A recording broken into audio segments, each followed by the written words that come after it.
Yeah, just a very exciting week to be playing Delta State, perennial Division II powerhouse. When you talk about Division II football, Delta State's always a name that gets brought up. Another great team they've got this year, led by a quarterback who's preseason all-conference.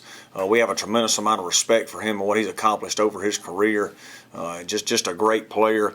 They're really sound on defense, get after the ball, chase it. On offense, they've got a myriad of good receivers.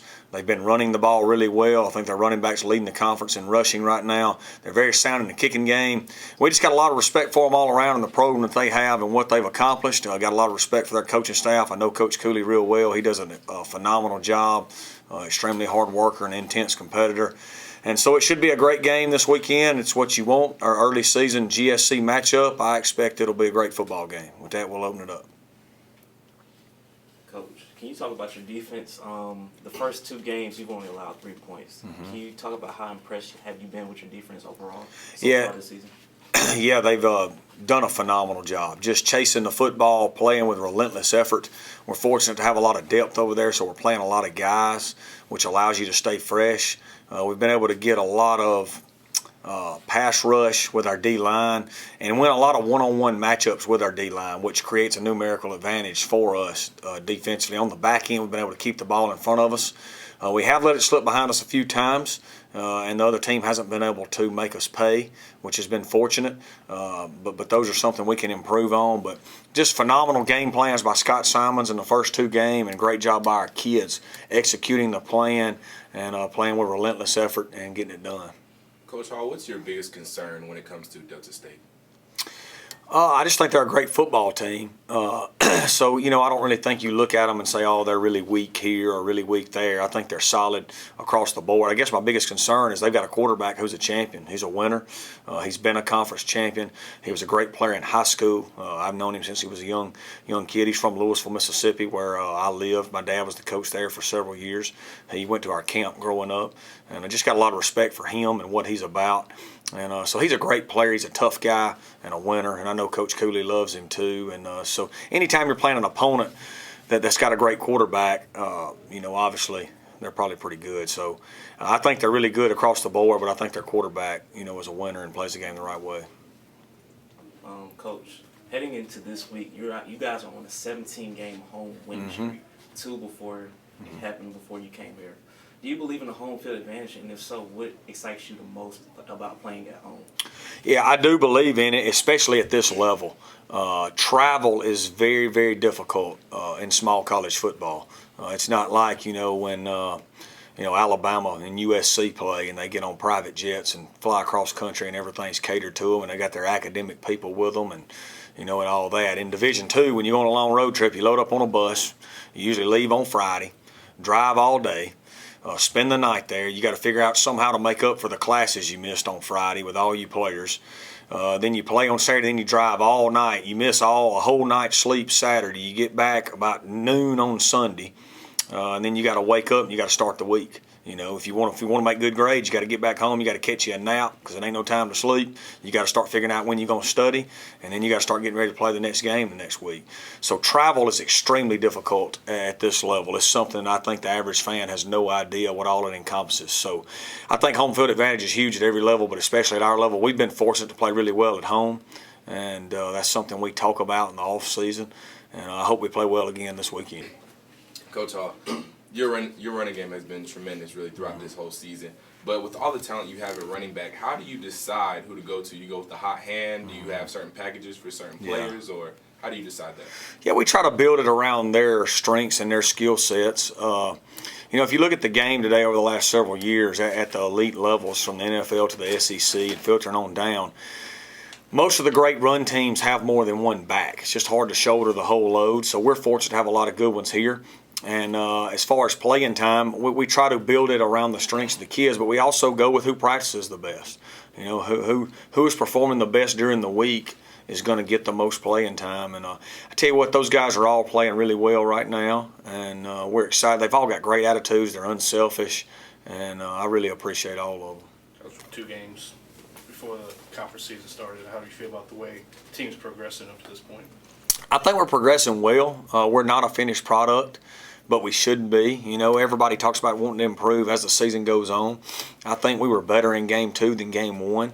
I think the extreme circumstances in which we played under with the officiating really didn't allow us somewhat to show. We had probably 10 big plays in that game that got called back, and you know, it was just, you know, tough circumstances right there. And so I thought we executed better offensively. We're not a finished product there by any means. We're playing well defensively. We still got some things we got to shore up, like I said, with the big plays. In the kicking game, you know, we don't know a lot about our kickoff return unit because we've only had 2 returns in 2 games, you know, which is a great problem to have.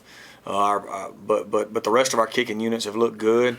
I think we're about where I thought we would be going into conference play, and I hope we continue to improve. Coach, senior safety A.J. Leggett, he has made some big plays these past 2 weeks. Can you talk about how well he's transitioned here playing for the Wolves this season? I think it's been good. You know, he was here for spring ball, so he got to go through spring with us, and I really think he's bought into the way we do things. And, you know, he's playing that rover position with Laronji Vason, who's also an extremely talented young man. And so they're really fighting every day. And I think competition brings out the best in everybody, and they compete. They're both heavily involved in our kicking game units. And so they're competing every day to see who will be the starter, but they're also competing for playing time and then competing to be in the kicking game. And but I'm pleased with how AJ has accepted the way we do things here. You know, and we tell everybody that this is a true team here. We're not you know, very rarely does somebody have just humongous stats playing for us. We're a little bit of a New England Patriots type model. It's about the team here. We're going to play a lot of people. And because of that, sometimes we don't get astronomical statistical numbers individually. And, you know, all of our guys so far have been extremely unselfish and bought into that really ever since we've been here. And, you know, I'm pleased with this team and how they've handled that so far. Coach, I want to talk about the passing offense for 1 second. Last week it seemed like there was a lot of room for improvement, completing less than 50% of your passes, less than 200 yards. How do you want to build on that this weekend and keeping up with a high-powered offense like Delta State? Yeah, we've got to throw better. We've got to throw and catch better. We had several drops in Game 1, had a few missed throws. Last week we had some really good completions for long gains that got called back, which was frustrating. And so, you know, we thought we were much better in the passing game. It just didn't show on the statistics. But we've got to get better. Make no bones about it. That's on me, and that's on our quarterback and receivers and our tight ends and running backs and our O-line and protection as an offense as a whole. I think, you know, we're playing. We've had some injuries at receiver. Had to move some guys around. Has messed our timing up a little bit on some things. And then, I mean, we've got 5 starters back on offense, you know. So, like I said, we're not a finished product, but we shouldn't be. The goal is to continue to improve. I think we're addressing it. I think we can be a really good throwing football team, and I think we will. I think we will get there. Coach, talk about your excitement in being able to use Travis Custis for the first time last week. Yeah, really proud of Travis. You know, came in here as a junior college transfer at mid-year, tore his ACL in spring ball. Had surgery, came back, you know, in 5.5 months, and played last week. You know, so just a great story by him about his character and his work ethic. And kind of like us, he's not a finished product right now. He's still getting used to playing again, but it was great to get him back on the field. I know it excited his teammates, and it was great for him. And I think you'll only see him get better and better as the year goes on. Coach, how do you feel about the offensive line play since the season has started? Because I've been watching and observing. Those are some big holes, like Marcus Franks and Kwame Jackson are running through. Yeah, we think they've played well. You know, gave up 1 sack versus Catawba. Don't think we gave up any last week. You know, we've been opening up holes and running the ball. Like I said, it's just been kind of you know, last week was a tough circumstance for us offensively. We've got to take credit for our issues in that. And then some of the things we couldn't control. But we think our offensive line as a whole has been playing well. They're not a finished, like I said, they're not a finished product, just like the rest of our team. They're striving to get better. We're playing a lot of guys. We've played 10 guys through 2 games. And so I think we've got a lot of young guys right there. You know, we're starting 1 senior. We've got 1 senior in the whole group out of the 10 guys. We're starting a junior, 2 sophomores, and 2 juniors and 2 sophomores, and then our second group is comprised of almost all sophomores. So there are some young guys that have been in our program, and they're going to continue to get better. Coach Hall, as you said, there is room for improvement, but do you feel like your team is starting to get into a rhythm and make some strides in the right direction? I think so. I mean, we're 2-0. We beat, Catawba, and they're picked to win their league, and we beat them by 20 points, and then we beat Miles, who's picked to win their conference 29-0 at their place. So I think we got a good football team. We understand there's no such thing as no change. You're either getting better or you're getting worse. We think we've had a good week of practice. We hope we're going to be better this week than last week. How do you feel that your secondary will hold up against that high-powered offense? Well, that's going to be a big key in the game. Obviously they're going to throw the ball. They got a great quarterback, and I think how our secondary does handle that will be a huge key to the game, if you will. We know they're going to try to double move us. We know they're going to try to throw screen and goes and get behind us and try to make some big plays. So our discipline in the secondary and all those things will be huge. And to answer your question, I don't know how we're going to play. I think we've prepared well, and I think we've practiced well, and I can't wait to see what happens on Saturday. Coach, Dr. Marrero, City of Carrollton collaborating on University of West Georgia Day on Saturday. Just talk about that, continuing to build that relationship with the community here and getting more fans out. Yeah, it's huge. Dr. Marrero's been nothing but unbelievably supportive since we got here. Can't say enough about his vision and where he wants to take this university, kind of like we just said right there. There's no such thing as no change. You're either getting better or you're getting worse, and we're getting better as a university every day because of him and his leadership.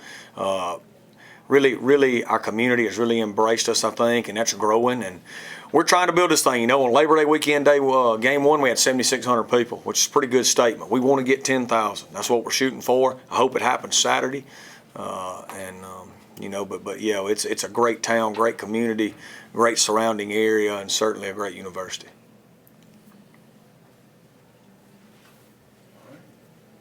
All right, thanks a lot, guys. Go Wolves.